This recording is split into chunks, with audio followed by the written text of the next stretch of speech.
بسم اللہ الرحمن الرحیم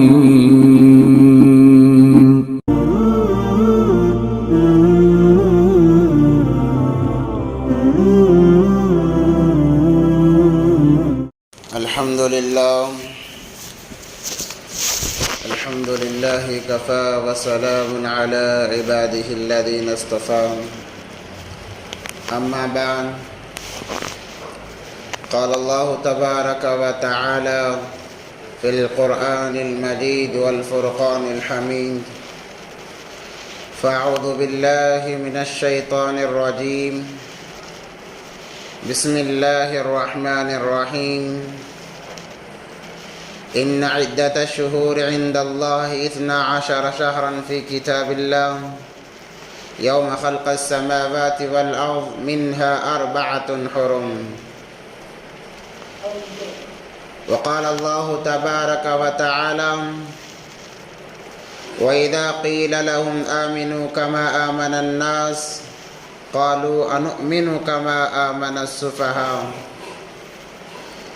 صدق الله العظيم قال النبي صلى الله عليه وسلم أرحم أمتي بأمتي أبو بكر وأشدهم في أمر الله عمر وقال عليه الصلاة والسلام الحسن والحسين سيدا شباب أهل الجنة وقال النبي صلى الله عليه وسلم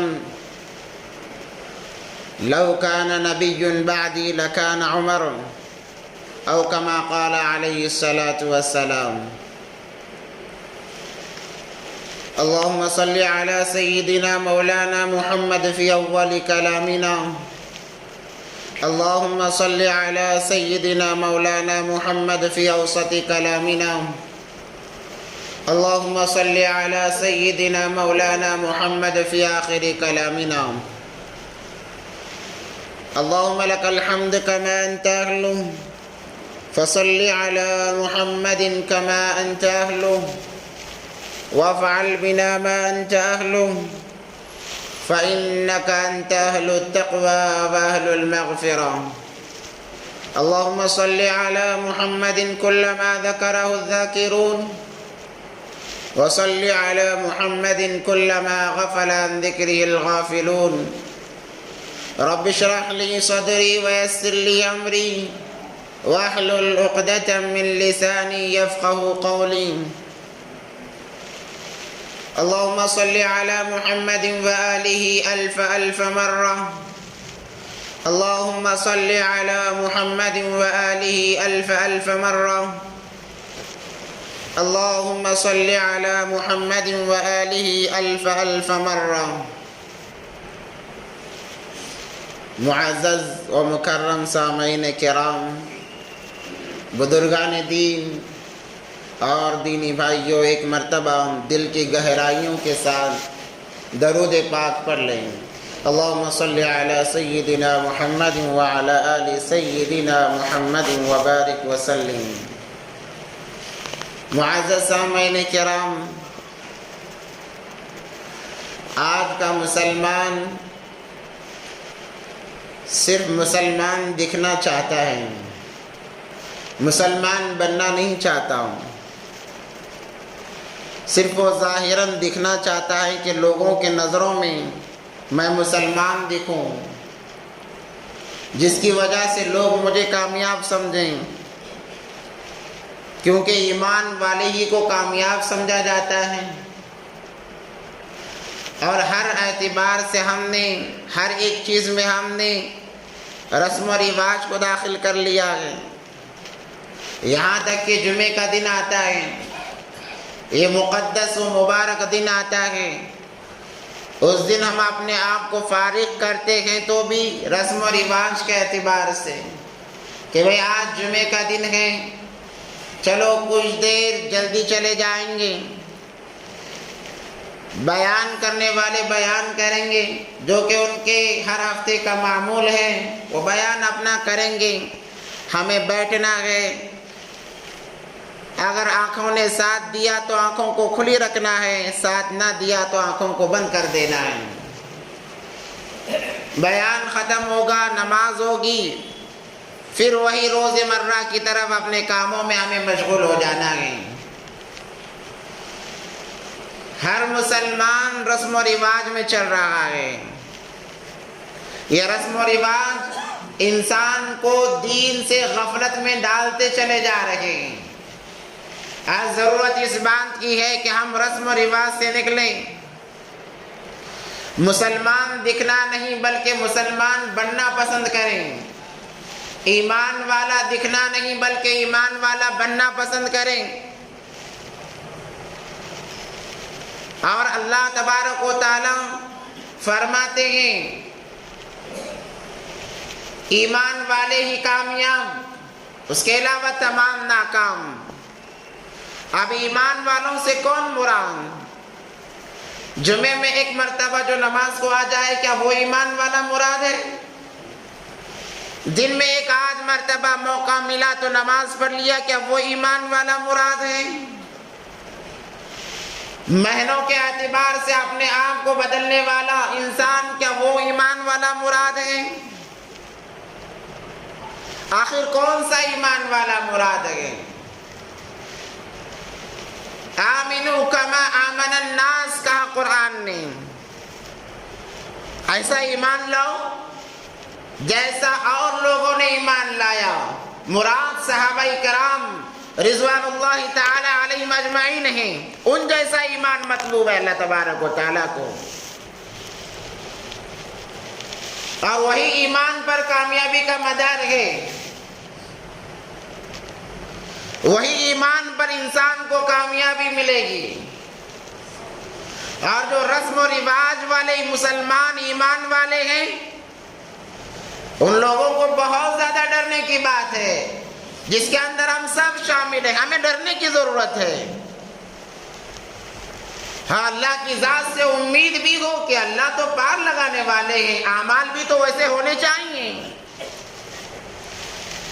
ایک بچہ بار بار خطا کر رہا ہے، کیوں؟ اس لیے کہ باپ تو بڑا پیار کرنے والا ہے، معاف کر دے گا، درگزر کر دے گا۔ یہ سوچ کر بیٹا بار بار اگر غلطی کرتا رہے، نافرمانی کرتا رہے، تو کیا باپ اس کا ہر دفعہ معاف کر دے گا؟ جیسے کچھ مدت کے بعد باپ اس کی گرفت کرتا ہے، ویسے ہی اللہ تبارک و تعالیٰ مسلمانوں کی گرفت فرمائیں گے۔ ہم دن و ایام کے اعتبار سے بدلتے رہتے ہیں۔ ایمان والا وہ نہیں جو ہر وقت بدلتا رہے، ایمان والا وہ ہے جس کا ایمان ہمیشہ آگے جاتے رہے۔ محرم کا مہینہ آنے والا ہے، ذی الحج کا مہینہ ختم ہو رہا ہے، چند دن باقی ہیں، اس کے بعد محرم کا مہینہ شروع ہوگا۔ اور یہ محرم کا مہینہ اسلام کا پہلا مہینہ ہے، اسلام کا یہ پہلا مہینہ ہے۔ جیسے انگریزی میں جنوری پہلا مہینہ ہے، اسلامی اعتبار سے محرم پہلا مہینہ ہے۔ میں نے قرآن پاک کی ایک آیت کا ٹکڑا پڑھا ہوں، ان عدت الشہور عند اللہ 12 شہرا فی کتاب اللہ یوم خلق السماوات والارض منها 4 حرم۔ جب سے اللہ نے دنیا بنائی، اللہ نے دن بھی متعین کر دیے، مہینے بھی متعین کر دیے۔ یہ مہینے انگریزوں کے بنائے ہوئے نہیں ہیں، انسانوں کے بنائے ہوئے نہیں ہیں۔ مہینوں کی تعداد 12 مہینے اللہ نے روز اولی سے بنا دیا ہے، اور کہا منها 4 حرم، اس کے اندر 4 مہینے بڑے احترام والے ہیں، بڑے مبارک مہینے ہیں۔ سب سے پہلا مہینہ جو احترام والا سمجھا جاتا ہے ذوالقعدہ، ذی الحجہ، محرم اور رجب المرجب، یہ 4 مہینے ہیں۔ اور اللہ تبارک و تعالیٰ نے نظام ایسا بنایا کہ اسلامی سال ختم بھی قربانیوں پر ہو رہا ہے اور شروع بھی قربانیوں کے ساتھ ہو رہا ہے۔ جب ذوالحج کا مہینہ آتا ہے، ابراہیم علیہ السلام کی قربانی ہمارے سامنے آتی ہے، لوگ ان کی سنت کو زندہ کرنے کے لیے لاکھوں روپے خرچ کر کے بیت اللہ کی طرف جاتے ہیں، وہاں جو انہوں نے کام کیے وہ کام کرتے ہیں، اور اللہ قربانی مانگتے ہیں کہ جیسے میرے خلیل نے قربانی دی تم بھی قربانی دو، تم بھی اپنے آپ کو قربانی پر لاؤ۔ اور جیسے ہی یہ مہینہ ختم ہو گیا، پہلا مہینہ شروع ہوتا ہے محرم کا، اس کی ابتدا قربانیوں سے ہو رہی ہے۔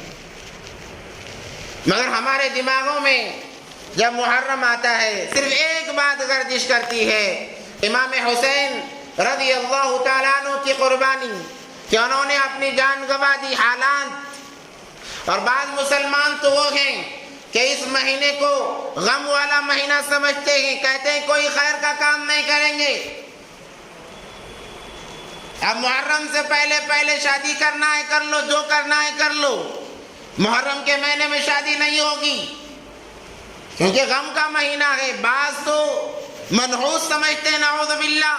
اللہ نے کہا اربعۃ حرم، حرمت والے مہینے ہیں، برکت والے مہینے ہیں، یہ مسلمان کہتا ہے منحوس مہینہ ہے، اس میں شادی نہیں کرتا، اس میں کوئی اچھا کام نہیں کرتا، شادی کرنے کو منحوس سمجھتا ہے، اچھا کام کرنے کو منحوس سمجھتا ہے۔ یہ خرافات ہمارے دماغوں میں، ہمارے ذہنوں میں شیطان نے ڈال رکھے ہیں۔ اور یہ مہینہ بتا دوں جو آنے والا ہے، صرف حضرت حسین علیہ السلام، حسین رضی اللہ تعالیٰ عنہ کی قربانی کے ساتھ خاص نہیں ہے، اور بھی بہت سارے واقعات اس کے اندر ہوئے ہیں، جس کے اندر حضرت عمر فاروق رضی اللہ تعالیٰ عنہ کی شہادت کا بھی معاملہ ہے۔ پہلی محرم کو حضرت عمر فاروق رضی اللہ تعالیٰ عنہ کی شہادت ہوتی ہے، جو سب سے بڑا بار ہے اسلام پر۔ حضرت عمر فاروق رضی اللہ تعالیٰ عنہ کی شہادت کوئی معمولی بات نہیں ہے۔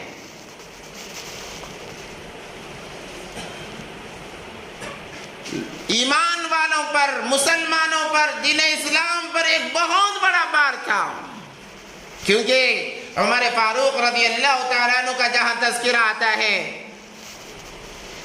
وہاں پر چند باتیں ضروری عرض کرنا ہوتا ہے۔ اور آپ کو بتا دوں، محرم کو اسلام کا پہلا مہینہ انتخاب کرنے والے سب سے پہلے سیدنا حضرت عمر فاروق رضی اللہ تعالیٰ عنہ ہیں۔ پہلے تاریخ نہیں تھی، بس ایسے ہی ایک اندازے کے حساب سے کام چلا کرتا تھا۔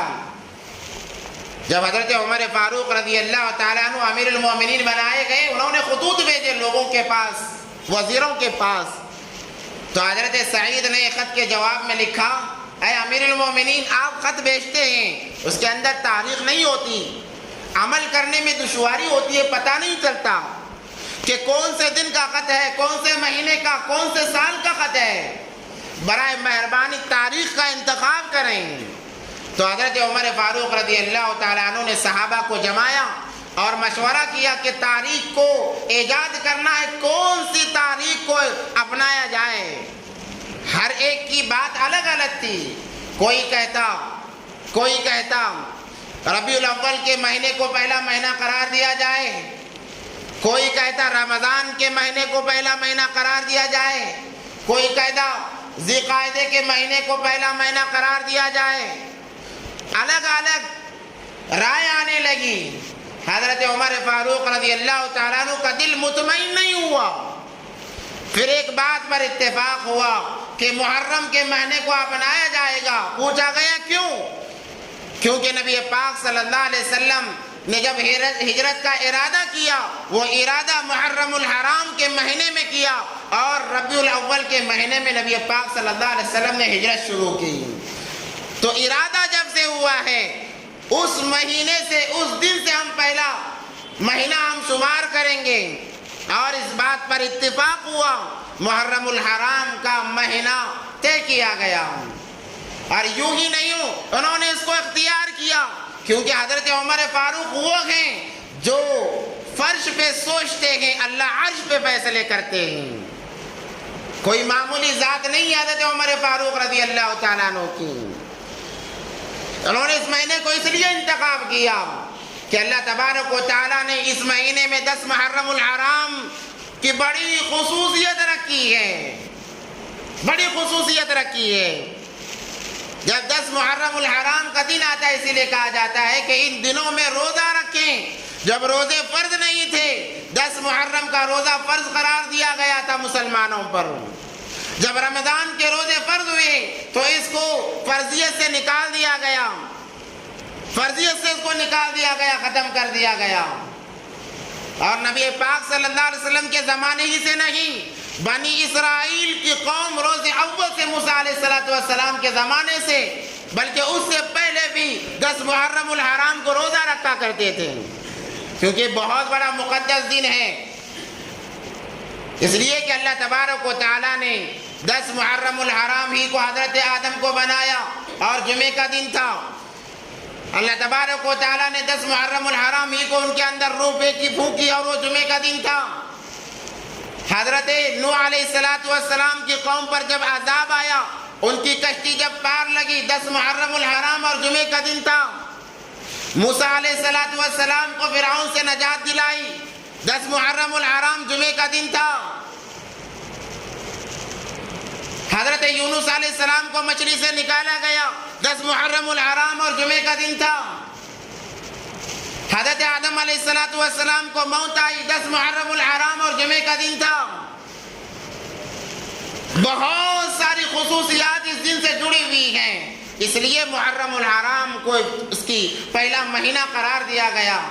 اور ہمارے ہر اعمال اسلامی تاریخ کے ساتھ خاص ہیں. اسلامی تاریخ کا یاد رکھنا واجب ہے, یاد رکھیں. آج ہم نے انگریزی تاریخ کو اتنا فروغ دیا, اسلامی تاریخ سے ہمارا کوئی واسطہ نہیں ہے.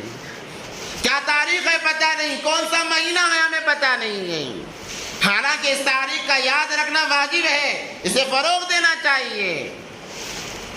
ہاں, آج کے اعتبار سے انگریزی تاریخ زیادہ معنی رکھتی ہے. علماء فرماتے ہیں جہاں آپ انگریزی تاریخ لکھو اس کے ساتھ ساتھ اردو تاریخ بھی لکھو تاکہ اس کی اہمیت کم نہ ہو. آپ حج کرو گے اسلامی اعتبار سے, انگریزی کے اعتبار سے آپ حج نہیں کر سکتے. روزہ رکھو گے اسلامی تاریخ کے اعتبار سے, انگریزی کی تاریخ سے آپ روزہ نہیں رکھ سکتے.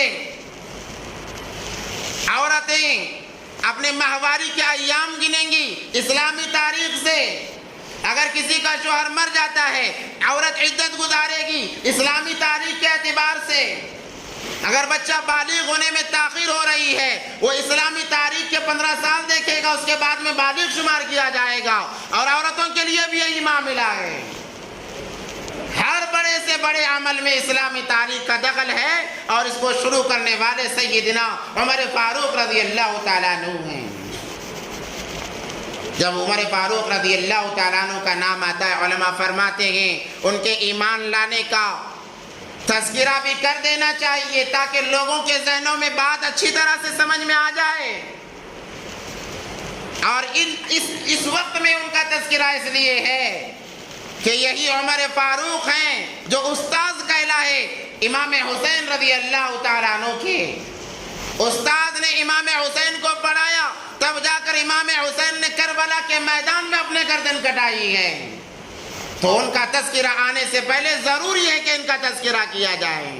عمر فاروق وہ ہیں جنہوں نے اپنی بیٹی کو نبی پاک صلی اللہ علیہ وسلم کو دیا, نبی پاک صلی اللہ علیہ وسلم نے اپنی بیٹی کو حضرت علی کو دیا, پھر دوبارہ حضرت علی نے اپنی بیٹی کو حضرت عمر کو دیا رضی اللہ تعالی علیہم اجمعین. نبی پاک صلی اللہ علیہ وسلم کا فرمان ارحم امتی بی امتی ابو بکر واشدهم فی امر اللہ عمر. جب نبی پاک صلی اللہ علیہ وسلم نے دین کا کلمہ بلند کیا, توحید کی دعوت دی, چاروں طرف سے مصائب حالات ان پر ٹوٹ پڑے. ایسے ٹوٹے ہیں کہ سانسیں لینا مشکل. کہیں نماز پڑھتے بدن پر اونٹ کی اوجڑی ڈال دی جاتی, گالی گلوچ کیا جاتا، مارا جاتا، گھسیٹا جاتا، صرف اس لیے کہ وہ دین کی دعوت دے رہے ہیں، جہنم سے بچانے کا کام کر رہے ہیں، اور یہ معاملہ زوروں پر چلا۔ اس لیے نبی پاک صلی اللہ علیہ وسلم دار ارقم کے اندر زید بن ارقم کے گھر میں چھپ کر نمازیں پڑھا کیا کرتے تھے، کہیں کوئی یہ دیکھ نہ لے جس کی وجہ سے ظلم کا شکار ہو جائیں۔ ایک مرتبہ صدیق اکبر رضی اللہ تعالیٰ عنہ اور نبی پاک صلی اللہ علیہ وسلم کہیں جا رہے تھے تو لوگوں نے گھیرا اور مارنا شروع کیا۔ صدیق اکبر بچانے آئے، کہا لوگوں نے تم ہٹ جاؤ، ہماری دشمنی تم سے نہیں ہے، اس انسان سے ہے۔ صدیق اکبر رضی اللہ تعالیٰ عنہ نے کہا میں زندہ رہوں اور انہیں تکلیف پہنچے، ہو نہیں سکتا، آ گئے بیچ میں۔ لوگوں نے نبی پاک صلی اللہ علیہ وسلم کو چھوڑ کر صدیق اکبر کو لیا اور اتنا مارا بے ہوش ہو گئے، موت کے قریب ہو گئے، آنکھیں سوج گئی، دانت توڑ دیے گئے، بہت مارا، یہاں تک کہ بے ہوشی کے عالم میں چلے گئے۔ کتابوں میں لکھا ہے صبح سے لے کر شام تک بے ہوشی کی حالت میں رہے حضرت ابو بکر صدیق رضی اللہ تعالیٰ عنہ۔ یوں ہی یار غار انہیں نہیں کہا جاتا ہے، بہت کچھ لگا ہے تب جا کر کہا جاتا ہے یار غار صدیق ابو بکر رضی اللہ تعالیٰ عنہ۔ جب ہوش آیا لوگوں میں چرچا ہو گیا کہ ابو بکر کا انتقال ہو گیا، وہ تو مر گئے، ماں بیٹی رو رہی ہیں، رشتہ دار آنسو بہا رہے ہیں۔ شام کے وقت میں ہوش آیا، جب ہوش آیا سب سے پہلے الفاظ جو زبان مبارک سے نکلے ہیں کہ اين محمد صلی اللہ علیہ وسلم، بتاؤ میرے نبی کیسے ہیں۔ ماں نے کہا کہ بیٹا جس نبی کے لیے تیری یہ حالت ہوئی ہے پھر بھی تو انہیں پوچھتا ہے۔ صدیق اکبر رضی اللہ تعالیٰ عنہ نے کہا ان کے بغیر میری زندگی ادھوری ہے، اگر وہ نہیں تو ابو بکر بھی نہیں ہے، اگر وہ نہیں ابو بکر بھی نہیں ہے، بتاؤ میرے نبی کیسے ہیں۔ ماں نے کہا بیٹا دودھ پی لے، کچھ کھا لے، صبح سے تو بے ہوش پڑا تھا۔ صدیق اکبر نے کہا ایک قطرہ اپنے زبان پر نہیں رکھوں گا جب تک میرے نبی کا دیدار نہ کر لوں۔ مجبور ہو گئے خاندان والے، روس کر چلے گئے ناراض ہو کر۔ ماں کی ممتا جاگی اور کہا کہ بیٹا چلو تمہارے نبی کے پاس چلتے ہیں۔ دو لوگوں کے سہارے سے، عورتوں کے سہارے سے پاؤں گھسیٹتے ہوئے زمین پر گھسیٹ رہے ہیں، ویسی حالت میں نبی پاک صلی اللہ علیہ وسلم کے پاس گئے، جا کر دیکھا ایک ٹھنڈی آہ بھری، جب نبی نے دیکھا رونے لگے، دونوں گلے مل کر رو رہے ہیں، کئی وقفہ گزر گیا، دونوں رو رہے ہیں۔ اس کے بعد نبی پاک صلی اللہ علیہ وسلم نے کعبے کا غلاف پکڑ کر رات میں دعا کی، اللہم اعز الاسلام بأبی جہل ابن ہشام وعمر بن الخطاب رضی اللہ تعالیٰ عنہ، اے اللہ اسلام کو بلندی عطا فرما۔ یا اللہ دو عمر ہیں، ایک عمر ہے ایک عمر ہے، یا اللہ ان دونوں میں سے مجھے ایک دے دے اور اسلام کو تقویت بخش دے، اسلام کو طاقت دے ان دونوں کے ذریعے سے۔ اس وقت میں دو مشہور شخصیات تھیں، ایک عمر جسے ابو جہل کہا جاتا ہے اور ایک یہ عمر جن کا نام آگے چل کر فاروق بنتا ہے۔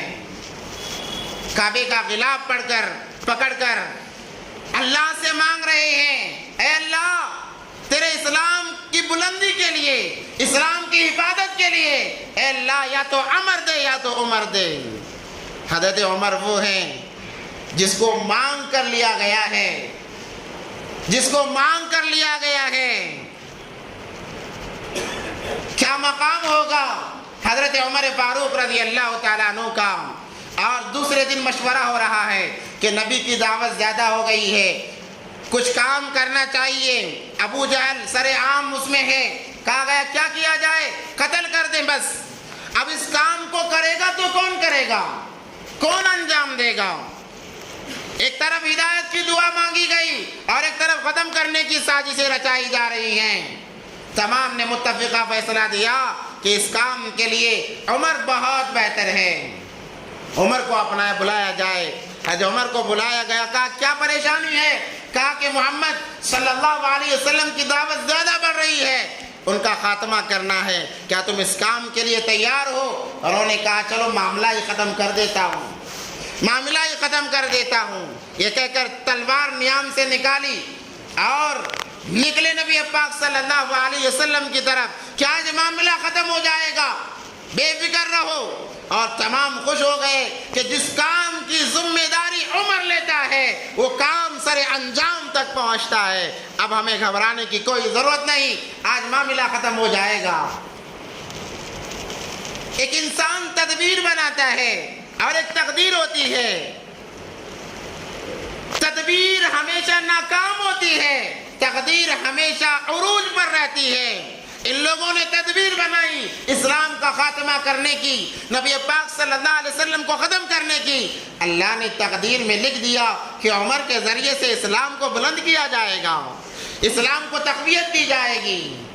یہ نیام سے تلوار نکال کر نکلے، راستے میں حضرت نعیم ملے، کہا کہ عمر تیور بدلے نظر آ رہے ہیں، کہاں جا رہے ہو، کیا ارادہ ہے؟ کہا کہ آج تمہارے نبی کو میں نعوذ باللہ قتل کر کے رہوں گا۔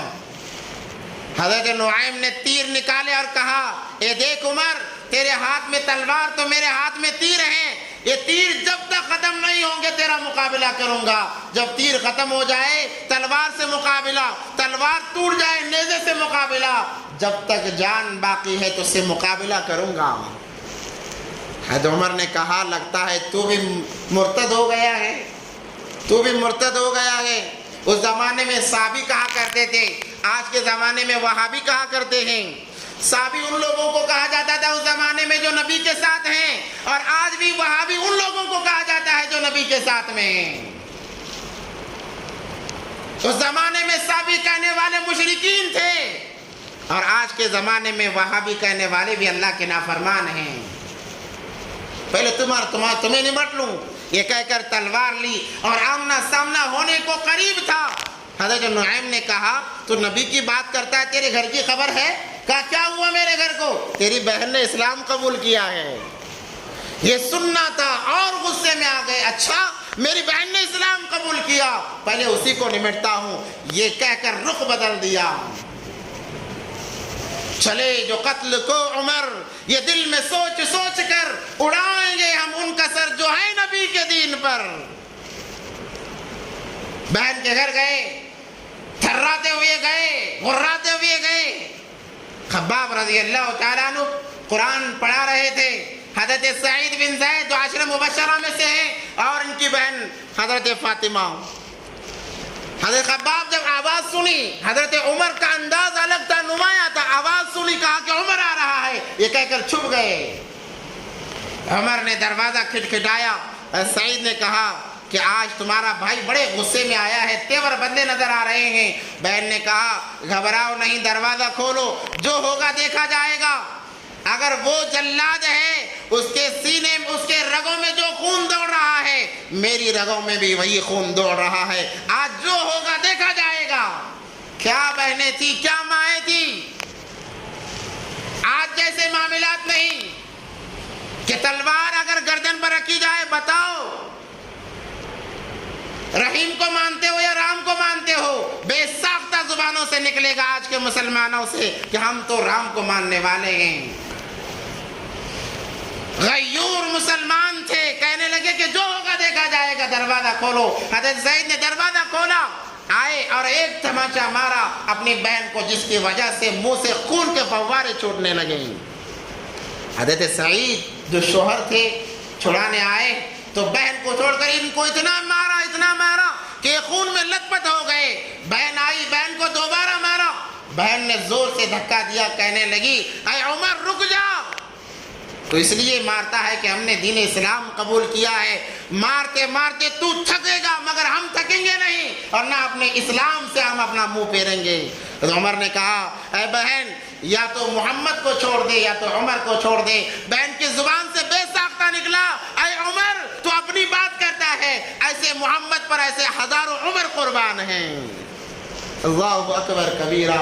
جب یہ آواز سنی حضرت عمر نے ایک دم رک گئے کہ کیا کہہ رہی ہے، بھائی کو ٹکرا رہی ہے۔ بہن نے کہا ہزاروں بھائی قربان ہیں میرے نبی کے نام پر۔ جب دیکھا کہ بہن خون میں لت پت ہے، بہن ابھی خون میں لت پت ہے، ذرا ہوش آیا، اپنے آپ کو سنبھالا اور پوچھا کہ بہن تو کیا پڑھ رہی تھی، ذرا مجھے تو دکھاؤ، کیونکہ وہ صحیفہ وہیں پر پڑا ہوا تھا۔ اس کو لینے گئے، بہن نے کہا خبردار عمر، ہاتھ نہ لگانا، تو ہاتھ لگانے کے قابل نہیں ہے۔ کہا کیوں؟ کیونکہ تو ناپاک ہے۔ جو انسان کفر میں زندگی گزارتا ہے، بے دینی میں زندگی گزارتا ہے، وہ ناپاک کہلاتا ہے۔ حضرت عمر نے کہا پھر اس کو چھونے کے لیے کیا کرنا پڑے گا؟ کہا کہ جاؤ پہلے غسل تو کر کے آؤ، اپنے آپ کو ظاہری اعتبار سے اور باطنی اعتبار سے پاک کرو، تب جا کر اس صحیفے کو ہاتھ لگا سکتے ہو۔ اللہ نے فیصلہ کر لیا تھا حضرت عمر کو دینے کا۔ علماء فرماتے ہیں جب نبی نے ایک عمر اور عمر کو اللہ کے دربار میں رکھا، اے اللہ یا تو عمر دے یا تو عمر دے، اللہ نے جبرائیل کو بھیجا، جاؤ جبرائیل جاؤ، عمر کے بھی دل کو لاؤ، عمر کے بھی دل کو لاؤ، میں دیکھوں گا کس کے دل میں کیا ہے۔ جب اللہ تبارک و تعالیٰ نے دونوں کے دلوں کو دیکھا، عمر کے دل میں ضد تھی، عمر کے دل میں بے علمی تھی، اللہ تبارک و تعالیٰ نے کہا میں ضددار لوگوں کو جن کے اندر ضد بڑی ہوئی ہوتی ہے انہیں ایمان کی دولت سے نہیں نوازتا، اور جو بے علم ہے انہیں علم دے کر ایمان کے ساتھ ان کا تعلق جوڑ دوں گا۔ ابو جہل ضدی تھا، اسے پتا تھا، کیوں؟ اس کے سامنے کنکریوں نے کلمہ پڑھا، وہ ایمان نہیں لایا، ضد پر اڑا رہا۔ اس کے سامنے چاند کے 2 ٹکڑے ہوئے، اس کے دل میں ضد تھی، وہ ایمان نہیں لایا۔ ایک مری ہوئی گو نے کلمہ پڑھا، ابو جہل نے ایمان نہیں لایا، کیونکہ اس کے اندر ضدہ کی بہت زیادہ بری ہوئی تھی۔ جو لوگ ایمان کے معاملے میں ضد پر آتے ہیں اللہ انہیں دنیا میں بھی محروم کرتے ہیں، آخرت میں محروم کرتے ہیں۔ الغرض حضرت عمر فاروق رضی اللہ تعالیٰ عنہ بے علم، ان کے سامنے دعوت دینے کی کسی کی ہمت نہیں تھی، بے علم تھے، اللہ نے علم سے نوازا۔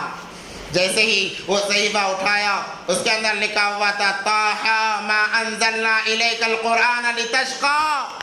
یہ الفاظ پڑھتے گئے، عربی جانتے تھے، قرآن کو سمجھتے تھے، جیسے جیسے پڑھتے گئے آنکھوں سے آنسو جاری ہو گئے، رونے لگے۔ حضرت عمر فاروق رونے لگے اور کہنے لگے اے بہن، اے میرے بہنوی، جن کے ہاتھوں پر تم نے ایمان قبول کیا ہے ذرا وہاں تو لے چلو، میں بھی ایمان قبول کر کے آپ کے قدموں میں پڑنا چاہتا ہوں، اس نبی کے قدموں میں پڑنا چاہتا ہوں۔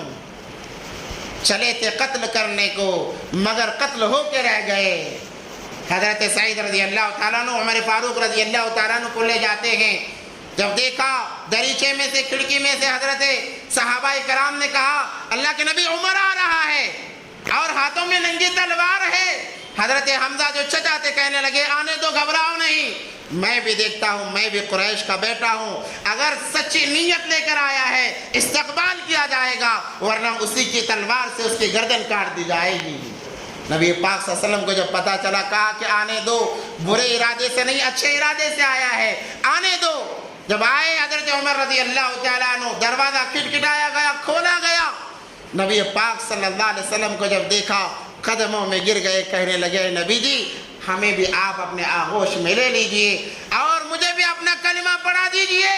نبی پاک صلی اللہ علیہ وسلم نے کلمہ پڑھایا اور تکبیر بلند فرمائی، تکبیر بلند فرمائی۔ وہ تکبیر دار ارقم سے نکل کر سارے مکے کی گلیوں میں گونجنے لگی۔ جبرائیل آئے، آ کر کہنے لگے اے نبی جی عمر کے اسلام لانے پر خوش ہیں؟ کہا ہاں ہاں کیوں نہ خوش ہوں۔ جبرائیل نے کہا آج فرشتے بھی خوشیاں منا رہے ہیں۔ جب یہ الفاظ سنے نبی پاک صلی اللہ علیہ وسلم نے تکبیر بلند فرمائی، کہا کہ نعرہ تکبیر۔ تمام صحابہ نے ایک وقت میں کہا اللہ اکبر، مکے کی وادیاں گونجنے لگی۔ علماء نے فرمایا ہے جب حضرت عمر کا تذکرہ ہو تو یہ واجب بن جاتا ہے کہ ہر انسان نعرہ لگائے، میں نعرہ لگاؤں گا، آپ کو تکبیر بلند کرنی پڑے گی۔ کہیے نعرہ تکبیر، اور زور سے نعرہ تکبیر۔ یہ حضرت عمر کا ولولہ، یہ دبدبہ تھا۔ وقت ہو گیا نماز کا، بس بات تھوڑی کر کے ختم کروں گا۔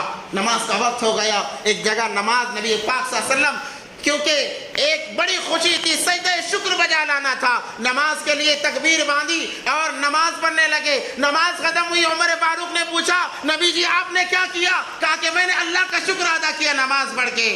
آپ عبادت یہاں کرتے، کعبے میں کیوں نہیں کرتے؟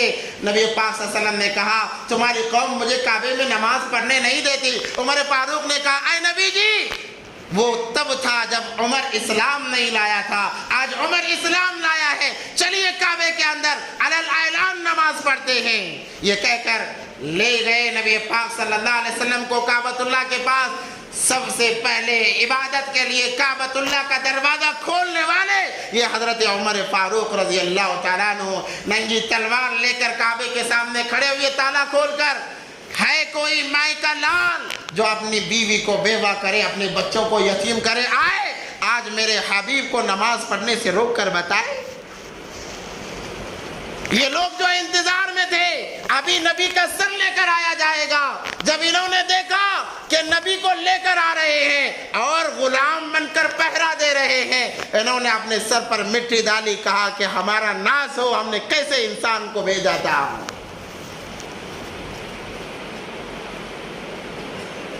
مگر حکومت انہوں نے کی، زبردست حکومت کی، اور ایسے نرم دل بن گئے کہ اگر بچہ بھی کھڑا کر کے کچھ سناتا تو سننے کے لیے تیار۔ اور انہی کے دربار میں رہ کر امام حسین نے سبق حاصل کیا، اور ایسا سبق پڑھا ہے، ایسا سبق پڑھا ہے، جب دہرانے کا موقع آیا کربلا کے میدان میں امام حسین نے اپنے سبق کو دہرا کر بتا دیا۔ اللہ سے دعا ہے کہ اللہ تبارک و تعالیٰ ان جیسا ایمان ہم تمام کو نصیب فرمائے، اور ان کے نقش قدم پر چل کر اللہ ہماری دنیا بھی بنائے، آخرت بھی بنائے۔ وآخر دعوانا الحمدللہ رب العالمین۔